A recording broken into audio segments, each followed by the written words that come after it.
Hello, boxing fans, and we're here with another news update. I'm here with Brian King, Paul Webb, and Alex Morris. We're going to be looking at the career of Anthony Joshua so far, with his upcoming fight against Jason, the Sensation Gavin, on the Newcastle Bill on April the 4th. Brian, how would you sum up Joshua's career so far? You know what? Normally I would kind of go hard on people. Well, I'm going to go anyway, but it makes no difference. Um, See, if it wasn't for the amount of bullshit hype that we get with Joshua, I wouldn't have a problem. He's the way they've done it. I mean, he's the. If you look at the records of the guys that he's been in with, it's not too bad considering he's only had what 10, 11, 12 fights or something like that. So it's not really that bad, but it's just the fact that you're just constantly getting pounded and pounded and pounded with this fucking hype. He's going to be the best ever. He's going to be that. See, if they didn't do that, then nobody would take a problem with it. I mean, this guy's just going to be like a fella. I don't know where they've dragged him for. I mean, he's been beat with some right shite. Uh, I didn't even know he was in with Deontay Wilder. Fuck. I mean, like, had the majority decision with James Toney. But career-wise, I can't really have any problem with the way he goes, but this fight's dog shit. The fight at the end of the month's dog shit as well, Johnson. So, I don't know. I just Well, wish this guy would fuck off with the hype. the I suppose the theory behind getting safety pin Johnson is that the fact that he'll hopefully take Joshua rounds, but he's not going to be very dangerous, is he? Because he hardly throws No, a he's not. punch. He's not going to throw anything back. So it's just going to basically, it's going to be like Joshua teeing off. Maybe get clipped odd wee punch, and then he gives that wee cheeky smile as if to say, "I'm fucking mental." Then he's just going to get told right in about it again. Then once he maybe stops him, everybody's going to turn around and say this is the greatest thing on earth, and Twitter's going to go psycho. I'm going to retweet about 1,000 people. People's going to get abused. People's going to get blocked. Eddie Hearn's going to come on and tell people that we're bullying them because we're retweeting them, and then I'm going to call him a cunt, and then it's just going to be a vicious circle all around again. But this isn't. This fight is absolutely pointless. I don't even know what the odds are for. I wish Adam was on right now because he just absolutely loves talking about work, doesn't he? Whether what the odds are for this like first round knockout because this is all it's going to last, and it's the It's, headliner. uh, it's evens for a first round knockout. Is it? That's what I'm worried about. That's not bad. Apparently, it's something like But that. Someone just tweeted it to me, but I'll have a quick look. I'm going to check. I'm on it right now. But this fight's absolutely pointless. The card's absolutely pointless. Um, see, see if they didn't mention Price, Fury. No, they're not even mentioning Chisora. They're mentioning they're now kind of shoehorning in Klitschko and Wilder. See if they didn't mention Fury and that, it wouldn't be an issue. But the fact that they keep mentioning them all the time, then you're like, well, see if you keep saying that you can beat them now, put them in with them now. Never mind this, the money needs to be right. The guy's only a prospect. There's no reason for you to be turning around and saying, oh, the money has to be right. How much money does he need to make right now if he's only had 10 fights? So stick him in. But it's not coming up telling you about the rounds. But if that's evens, I think it'll not be evens for long because if they'll just lump on that. Paul, how do you assess Joshua's career so far? Um, I think he's been matched very carefully. I think they tried to get him out, tried to keep him busy. He's had a few injuries which have kind of delayed his progress a little bit. But I mean, he's had what is it? He's had 10 fights and he's knocked out 10 people. I mean, he's been very consistent. He's not struggled with rounds. He's been knocking people out early, and he's been everyone they've shoved in front of him to knock out. He has done so, and I think the next 2 fights. I mean, the Gavin fight is redundant and pointless, but the Kevin Johnson fight, I think, will be. You can see where they're going to go with the headlines. If he stops Gavin inside of 4 rounds, he will have stopped him faster than the current WBC world champion Deontay Wilder did. And if he stops Kevin Johnson, then he's done something that Klitschko and Fury and various other people couldn't do, and that's to knock him out. So it's very carefully matched for these 2 fights, and you can see what they'll get out of them. It's quite clear he's not going to fight for British titles, and he's not going to go that route or English titles. He's just going to be put down the WBC route, picking up international and intercontinental and intercontinental and international continental belts. And then they'll match, hopefully, at some point, they'll look at putting him in with a decent test. I think, like Brian said, the big problem for me is the constantly talking about fighters that they aren't going to make fights with. He won't fight David Price this year. He won't fight Tyson Fury this year. And he doesn't necessarily have to. We shouldn't expect that he does that in his first 10, 15 fights. But the hype behind it is clouding the talent that he is. He's a hugely talented kid, and he does seem to be improving with every fight. But it's also putting a lot of hype on him, pressure on him, the hype that they keep spouting. If he was just left to, learn his craft, like Brian said, I don't think there'd be many issues with the opponents. I mean, if you look at previous guys like Klitschko, Lennox Lewis even, they were fighting a lot of, really subpar opposition, like everyone does when they're learning. But I think when you got the promoters and talking about, he could beat Fury today, next year he'll be fighting Klitschko and knocking him out. It was similar to what they were saying about David Price, if you remember. And then he went in with his first real test, which was Tony Thompson, and he came unstuck. So, Alex, how do you look at Anthony Joshua right now? Do you think he's as good as the hype suggests? Well, no, because the hype suggests that he's the greatest fighter that ever fucking lived. You can't base, the fighter that he is and the hype behind him are just completely contrast. He might very well be one of the greatest fighters to ever exist on the planet, but we can't say that yet. We don't know that yet. You can't build him up to be this amazing all-time great when all he's beaten is 10 fighters with an average age of about 37. I mean, maybe that's just indicative of the heavyweight, scene that we're in right now, where it's all old men, slow plodding, fat old men who, barely throw a punch back because they're too fucking old and decrepit and rusty to do so. It's frustrating because I do rate Anthony Joshua. I think that he's got serious power. He's got a serious work ethic about him. For all of his bullshit cliches and nonsense and philosophies on Twitter, I do think he works hard. He is a proper gym rat.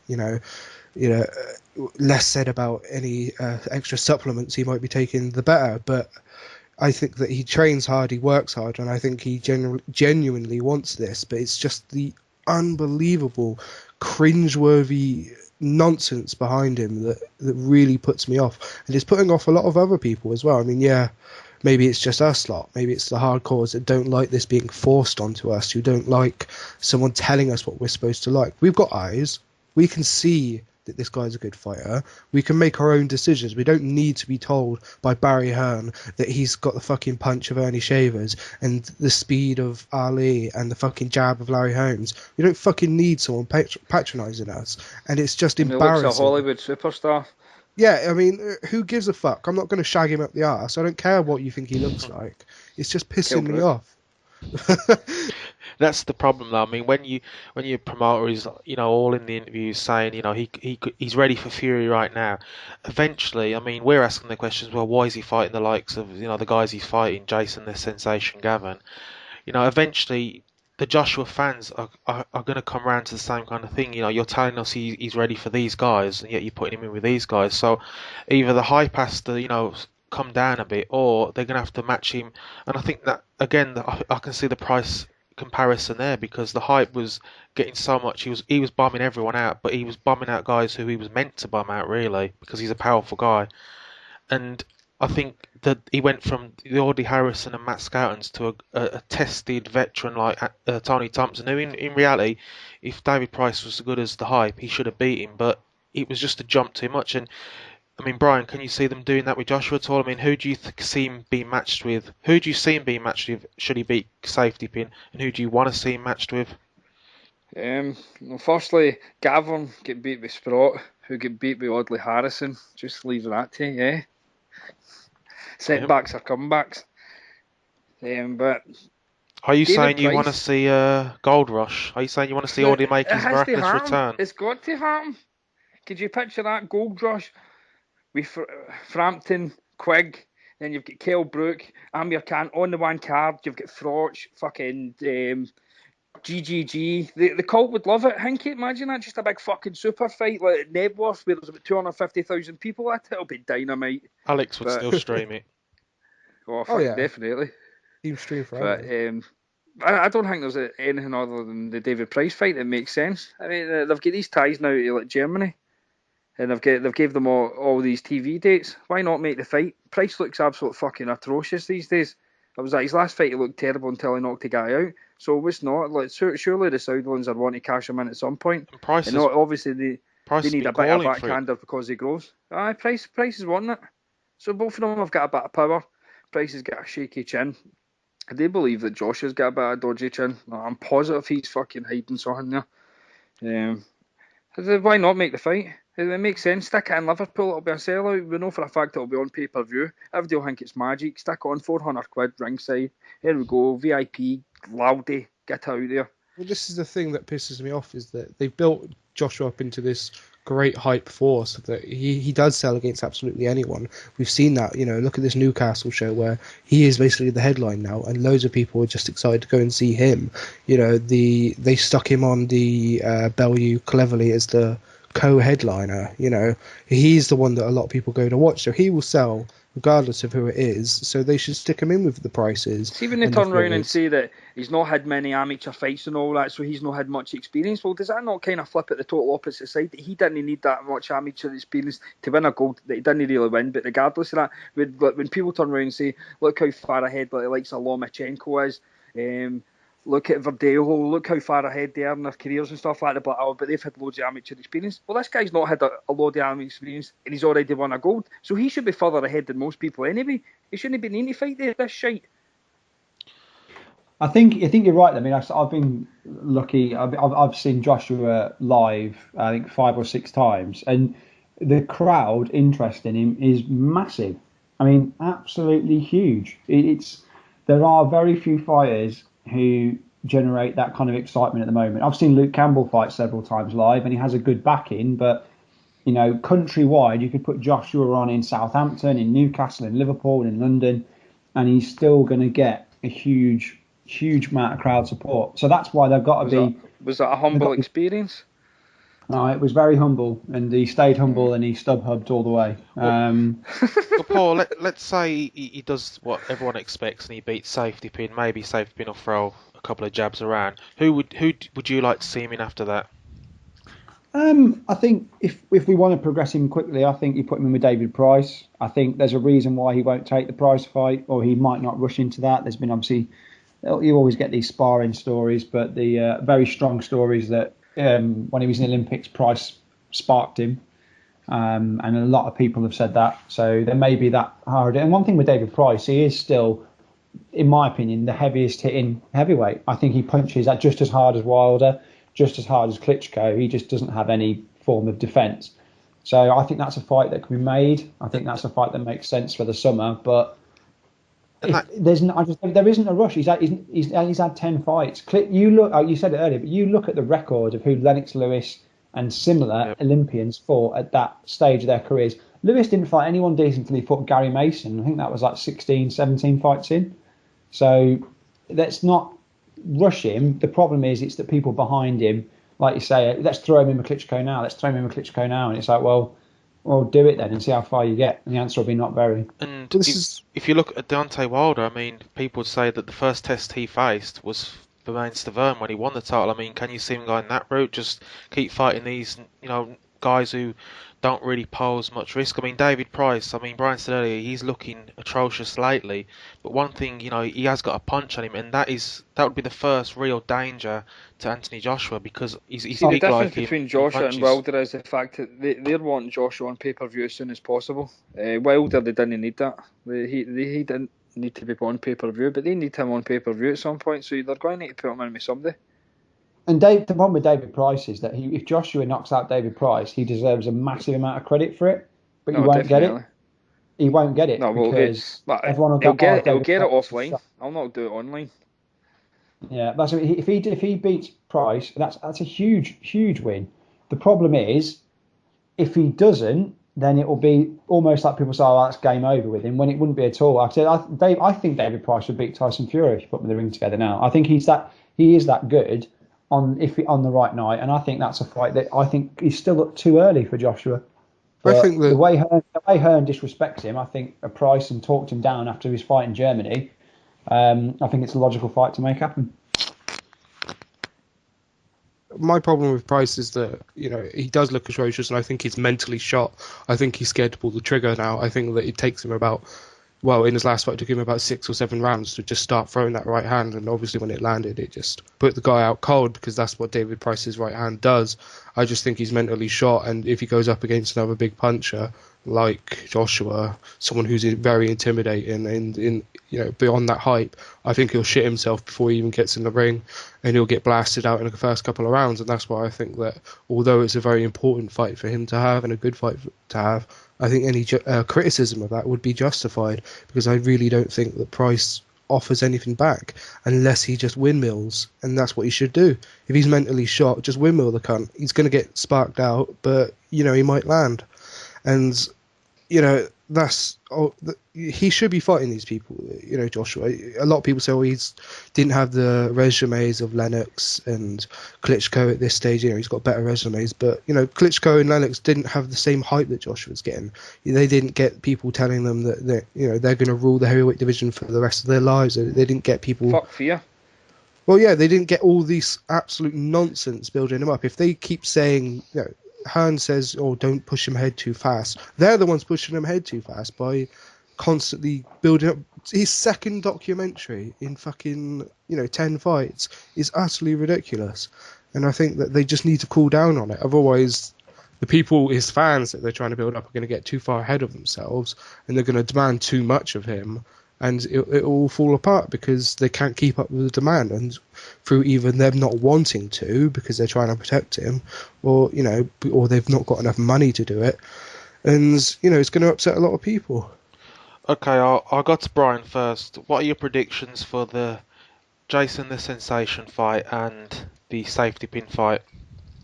It finishes whenever Joshua wants it to, so if he wants to take it to the second round and try to prove a point that he's not fighting these daft bums all the time, that he could, but it's definitely he's going to get put to sleep in no matter what, a minute. How long did Sprott last for?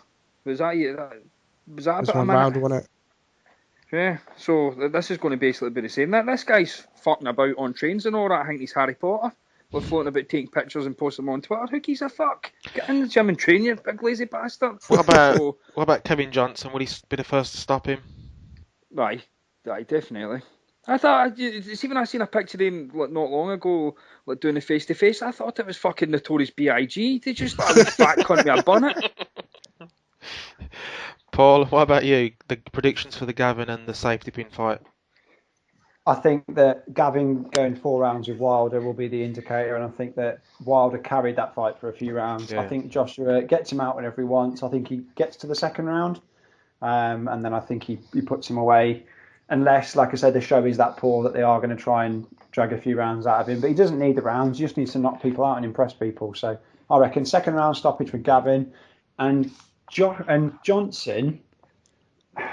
It's a tough one. I think he has got the style to stop Johnson, and I think it would be it'd be a massive statement if he did. So I think he'll stop Johnson, but I think Johnson will get at least 6 rounds out of him before quitting on his stall on his fat belly. Alex? Yeah, I agree about Gavin that he's just he'll stop him whenever he wants. I think that he might try and get a round in or two because of his bad back, and just to say that I'm still strong, and possibly just to not make the main event such a blowout. But again, he might just decide to go out there and bomb him out. And for safety pin, I don't think he will stop him, apart from Howard Foster jumps in sort of incident where he'll have him on the ropes. He lands about 10 shots that are, half of them are cuffing, and then the ref will stop, jump in and say, oh, it's all over, he can't take any more punishment. I don't think he could literally spark Johnson out unless he landed the most perfect shot, because Johnson, he just covers up. He's just a fucking little turtle in there, and even Joshua I don't think is that powerful enough. And if he does spark him out clean, then fair play to him, but it's going to be just a ref stoppage, I think. Yeah, I think Gavin will probably maybe quit on his stall at the end of the first. I think he'll take a punch and that'll be it for him. He'll want no part of it.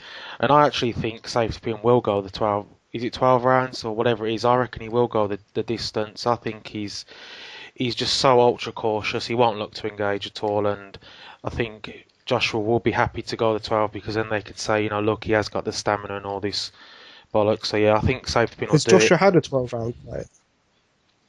it. Right, court. Well, he fought for one of them bullshit bouts, didn't he? But was that a 10-rounder? No, he's only had his last 2 have been 10-rounders. Yeah. Yeah, I think this will be a 10-rounder as well, than the safety pin one. Yeah, I think Safe Pin will do it. Or if he does get stopped, like you say, I think it'll be a rest stoppage and it will be late. Well, I'd like to thank the lads for another news update. For all the listeners, like and subscribe to the channel, and please give us your comments. We've been getting a few lately, and we'll hopefully get Adam on and you can hate on him a bit as well. So thanks for listening. Stay hungry. And stay humble, Adam out. people. Hashtag still. Lols.